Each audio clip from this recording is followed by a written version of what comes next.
Welcome back sa ating YouTube channel, ang channel na para sa inyo na makapag-share tayo ng ating kaalaman sa naging karanasan natin sa pagre-repair at pagde-DIY. Mayroon akong dalawang customer na magpapa-install ng solar setup. Ang isang customer natin, mayroon siyang 6 boxes na battery, 1, 2, 3, 4, 5, 6. At sa pangalawang customer naman natin, mayroon siyang 3 boxes na battery at mayroon pang 5 na pirasong battery cell. Gawin natin una ang mas marami. Bali ang gagamitin natin na battery spacer, ganito kalaki. Ayan o. Ang sukat nito 6x6, kaya naging 6x6 siya kasi nga 6 yung papunta rito, 6 din yung dito sa kabila. Wala tayong mabili na ganitong sukat na 6x6, kaya ang ginawa ko, nag-order ako ng 1:2 ganito. Ang ginawa ko dito, inassemble ko lang. Mayroon naman siyang clip na pwede natin i-assemble isa-isa, ganyan, yan. Ganun lang hanggang sa mabuo natin ang ganito na pattern na 6x6. Para malaman natin kung gaano karami ang 6x6, i-multiply lang natin yung 6x6. So ang kilalabasan 36. Ang 36 na yan, yun yung magkakasya dito sa ating mga butas-butas. Yan yung paglalagyan ng ating battery cell. Gagawin nating power bank para sa 12 volt solar setup. Ang magiging build natin 4S 36P. Ang ibig sabihin ng 4S 36P, pag napuno natin yung ating pattern na 6x6, multiply natin yung 6x6 maging 36, yun yung ibig sabihin ng 36. Ang ibig sabihin naman ng P na nakaparallel connection, so ang kinalabasan niya magiging 1P. Kung halimbawa na dadagdag pa tayo ng 36 ulit, na isang ganito pa, na naka 36 din, ganun din na pinagsama yung kanyang lahat ng negative at pinagsama din yung kanyang lahat ng positive. Ang tawag sa kanya magiging 2 is 36P na. Kung dadagdag pa tayo ulit na ganun din ang procedure natin na naka 36 din, ganun ulit yung connection niya. So ang tawag sa kanya magiging 3 is 36P na hanggang sa umabot tayo ng 4. Pag naging 4 na siya, ang tawag sa 4 is 36P na. So ganun ang ibig sabihin. Para malaman natin ang capacity ng ating ginagawang power bank, alamin lang natin ang capacity ng ating battery cell na gamit.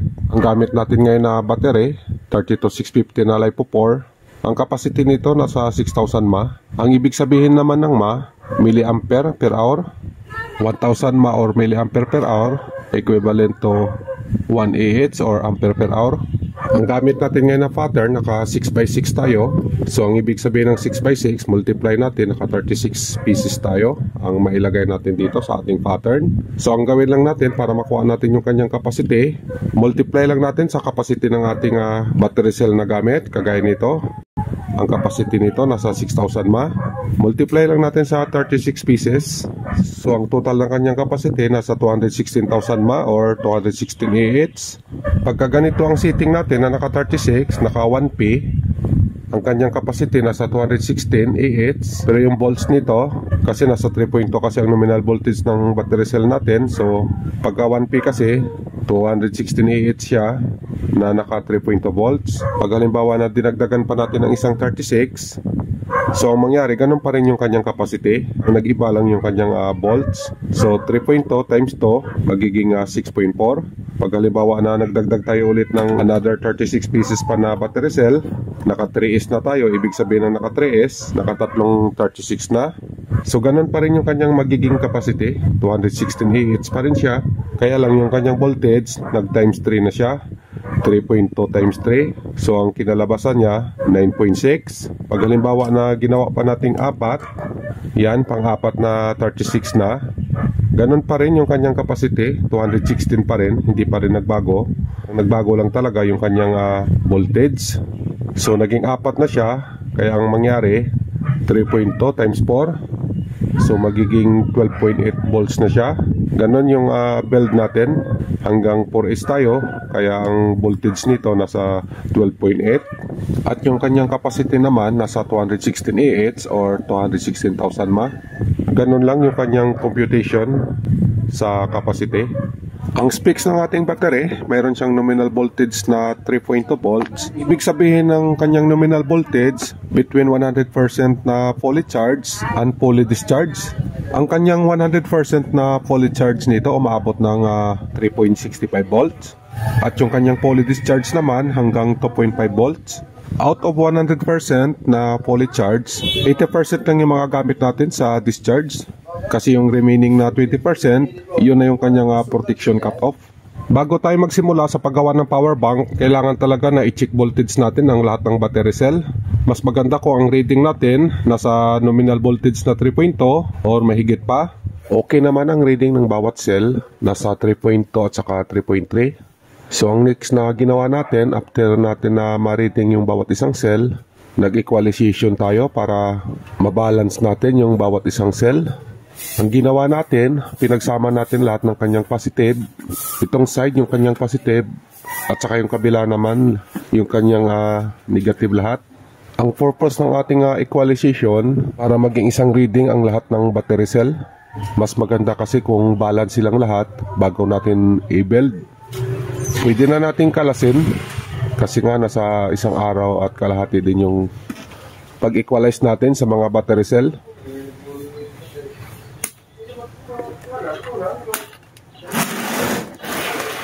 Pagkatapos natin ma-equalize yung ating battery cell, check voltage tayo. Buksan lang natin to. Ito yung kanyang negative side. Yan. Ang ginawa natin dyan, pinagsama natin ang lahat ng negative. Lagyan lang natin ng panukat. I-read natin ang bawat isang cell. Yan yung ating negative side. Tatakpan lang natin para hindi mahulog yung mga battery. Dito tayo mag-read sa kanyang positive side. Baliktarin lang natin. Yan, ganyan. Buksan natin dito. Yan naman yung kanyang positive lahat. Pinagsama din natin. So, ang gawin natin, kakalasin na natin. Para ma-check natin yung bawat cell.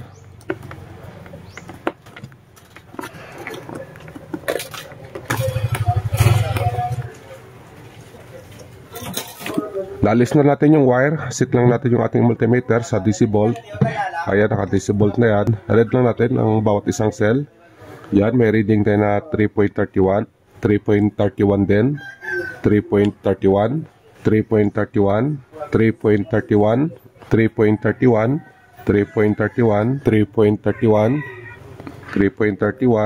3.31. 3.31. 3.31. 3.31. 3.31. 3.31, 3.31, 3.31, 3.31, 3.31, 3.31, 3.31,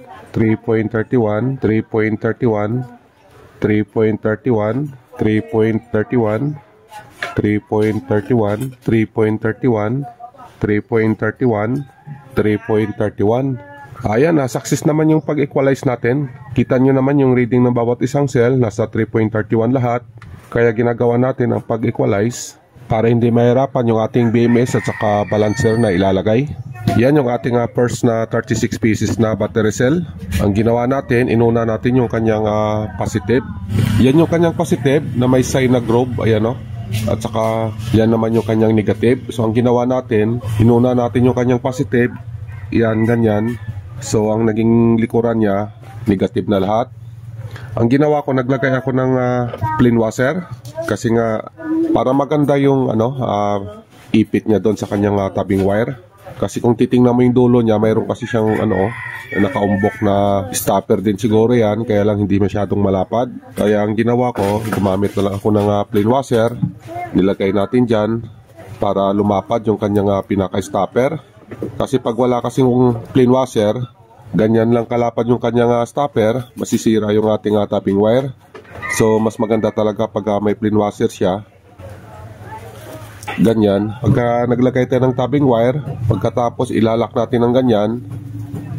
So ang mangyari, baka maano yung natin, tapping wire, baka mapunit o masira. Mas mainam talaga na may plain washer para medyo malapad-lapad naman yung kanyang pinaka-stopper niya. So ganun lang, lalagyan ko lang siya lahat, naumpisahan ko na. Yung iba mayroon ng mga plain washer. Pinakita ko lang sa inyo na yun nga ang pag-build ko. Naglalagay talaga ako ng plain washer bawat isang cell sa kanyang negative side. Pagkatapos kasi natin maglagay ng plain washer, ilili-out na natin yung ating tabbing wire. Pagkatapos ng tabbing wire, maglalagay ulit tayo ng plain washer bago natin i-lock. Ito na kasi yung kanyang magiging lock na. Yan, ganyan. tabbing wire, plain washer, pagkatapos yung kanyang lock na, yung ganyan. Para maganda talaga yung kapit niya doon sa tabbing wire natin, na hindi ma-damage yung ating tabbing wire. Tapusin ko lang paglagay ng plain washer, pagkatapos maglalagay tayo ng tabbing wire. Update ko na lang kayo. Ganyan naman yung ating preparation sa pangalawang layer o sa pangalawang 36 na set natin. So ang ginawa ko, after na maglagay ako doon ng plain washer, doon sa baba, sinundan ng tabbing wire. Ang kasunod ng tabbing wire, washer ulit, plain washer, bago ang battery. Lalagyan natin siya ng plain washer. Yan, ganyan. Tsaka ito naman yung magiging lock niya. Ayan o. Plain washer, pagkatapos ito na yung lock niya. Yan, ikutin lang natin yung tamang tamang higpit lang na hindi naman natin masira yung battery. Yan, ganyan. Yung layout ng tabbing wire ko, kasi nga naka 6x6 yung pattern natin, ganito yung ginamit ko na tabbing wire, dalawahan. So ang ginawa natin dyan, makapal naman to, okay naman yung kanyang quality. Isa dito, isa rin dito, saka dito sa kabila. Pagkatapos isa rin dito, at saka isa din doon sa dulo, para matibay. Yung gitna hindi na natin lagyan. Okay na to, yung kanto-kanto na lang, kanto-kanto, at saka merong tatlo na paganyan. Maganda sana kung lalagyan pa natin ng gitna, kaso lang yung tabbing wire natin, ayan lang oh. Baka hindi magkasya, kaya pagkakasyahin lang natin. Raw goods na rin yan, kasi okay naman yung ating tabbing wire, makapal naman siya. Kaya okay na, kaya niya na yan. Yan, so yung ginawa natin sa una, sa pangalawa, ganon din hanggang sa umabot tayo ng 4 na layer. O sa build natin na 4S na 36P. So ganon lang, update ko na lang kayo pagka tapos na to. Huwag nyo rin kalimutan ang maglagay ng abang para sa balancer. So kailangan sa pag-build, nakaplano na yan para maabangan. So ang ginawa ko, ayan o, ayan yung abang natin para sa balancer niya. Yan, goods na yan. So ang ginawa ko, instead na dito sa dulo, dyan na lang para yung wire natin dito sa kanyang likuran. Dyan natin i-ano yung mga wire niya. Yung mga dating build ko kasi doon ako sa dulo naglagay ng ganito. So ngayon try natin na dito na naman tayo sa pangalawa. Tapos na yung 2P natin, 1P, 2P. Bali yung kasunod 3P na tayo. So ganun ulit yung gagawin natin na procedure hanggang sa matapos natin. Last layer na tayo. Is 1, is 2, is 3, is 4. Ito na yung pinakahuli. Natapos na natin yung ating ginagawa na power bank. Ito na yung ating pinaka-finished product. Pakita ko lang yung aking setup.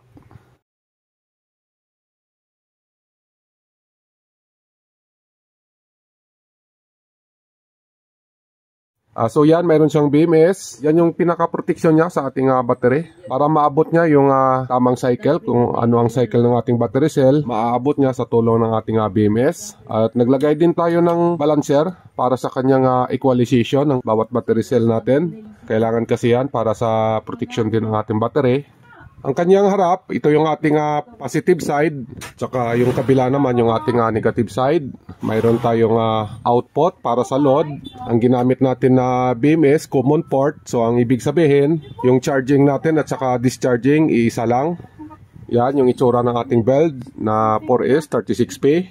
Kaya sa tinawag na 4S, ang ibig sabihin ng 4S, ito yung kanyang is 1, is 2, is 3, at saka is 4. Ang ibig sabihin naman ng 36P, meron siyang 36 pieces na battery cell na nakaparallel connection. Ang ibig sabihin ng nakaparallel, pinagsama natin lahat ng kanyang negative at ganoon din yung kanyang positive. Kaya yun ang ibig sabihin ng 36P. Sa unang layer, meron siyang 36P na battery cell. Ganoon din sa pangalawang layer, 36 pieces din na battery cell. Hanggang sa pangatlo, pang-apat. Hanggang 4S lang tayo kasi gagamitin natin sa 12 volt setup.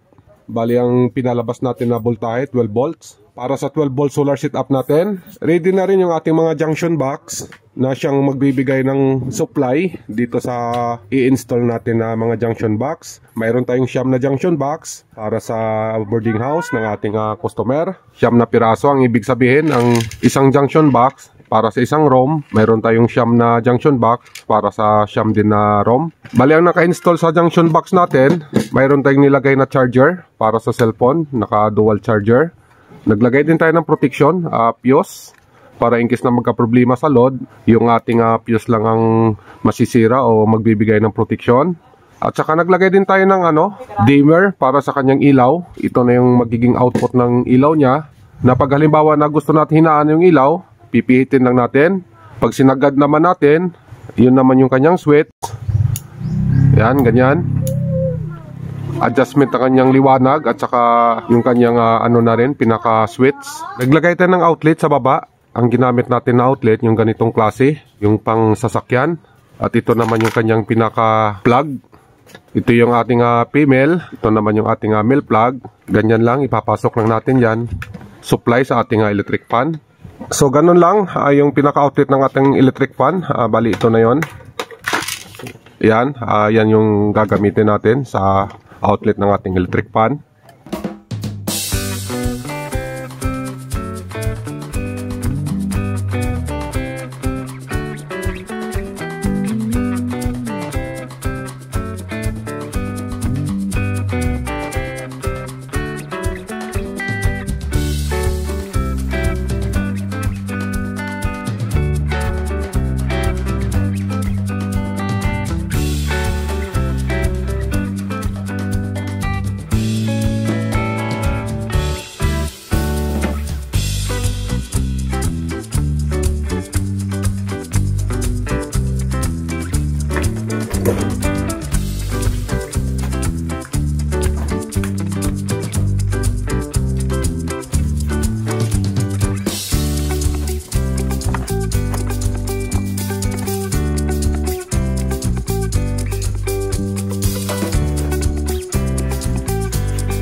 Hanggang dito na lang tayo. Maraming salamat ka pala sa oras nyo. Sana makatulong sa inyo ang ginawa nating video. Kung nakabinipit kayo, paingin na lang din ng like at saka subscribe. God bless sa inyong lahat. Mag-ingat kayo lagi. Bye-bye.